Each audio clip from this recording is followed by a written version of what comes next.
अटल जी हम सबके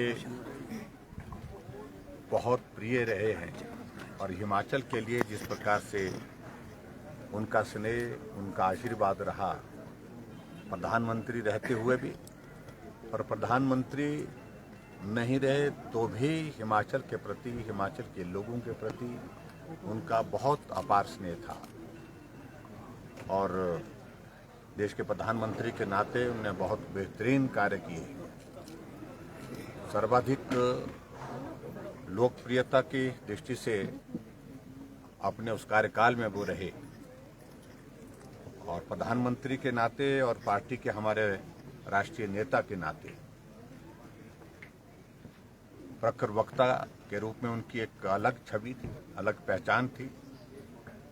जब जनसभाओं में जाते थे तो जनसभाओं में अटल जी का एक एक शब्द सुनने के लिए लोग बहुत खामोशी के साथ बैठे रहते थे। लोकसभा के अंदर जब हंगामा हो रहा होता था तो भी अटल जी जब बोलने के लिए खड़े होते थे, विपक्ष वाले चाहे कितना भी विरोध करें, लेकिन अटल जी को बात करते हुए कभी भी टोकते नहीं थे, उनकी बात को सुनते थे।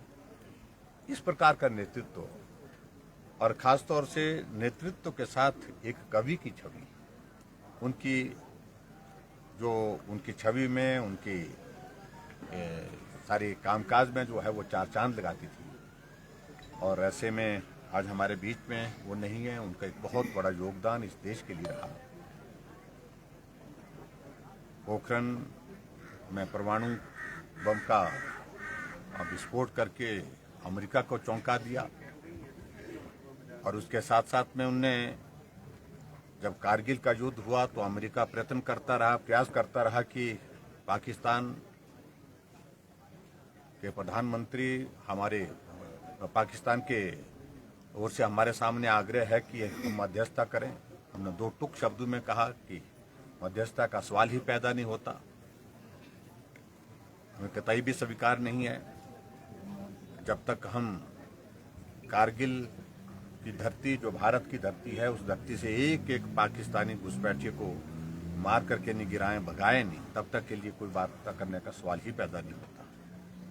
इस प्रकार से वो सौम्य थे और संस्कारी थे और कभी भी वो इस भाव के साथ, बदले के भाव के साथ काम करने की भावना रखते नहीं थे।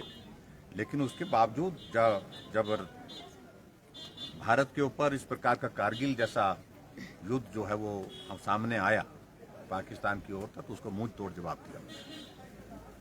आज अटल जी के उस योगदान को हम स्मरण करते हैं और विशेष तौर से हिमाचल प्रदेश देवभूमि के प्रति उनका जो स्नेह था उसको हम कभी भूल नहीं सकते हैं। उनको श्रद्धांजलि देते हैं और उनके मार्गदर्शन में आगे बढ़ने का प्रयत्न करें। सब वर्तमान समय में कितना परिप्रेक्ष्य मानते हैं जो अटल जी ने बातें कही थी, क्योंकि राजनीति में नेताओं के बिगड़े बोल, भ्रष्टाचार और बहुत सारी कमियां आ चुकी हैं। देखिए, अटल जी एक ऐसे व्यक्ति थे, जब तक वो राजनीति में रहे उंगली उठा करके कोई आदमी उनकी तरफ नहीं बोलता। ऐसी शख्सियत बहुत कम देश दुनिया में देखने को मिलती है। ये उनकी एक खासियत थी। विपक्ष के साथियों को भी साथ लेकर के चलना, उनको भी सम्मान करना, और उसके साथ सबसे बड़ी बात ये थी कि उनका काम करने का तरीका, जो उनका स्वभाव, सहजता, सरलता और सबको साथ लेकर के चलने का स्वभाव था, उसके लिए अटल जी सदैव जाने जाएंगे। Thank you.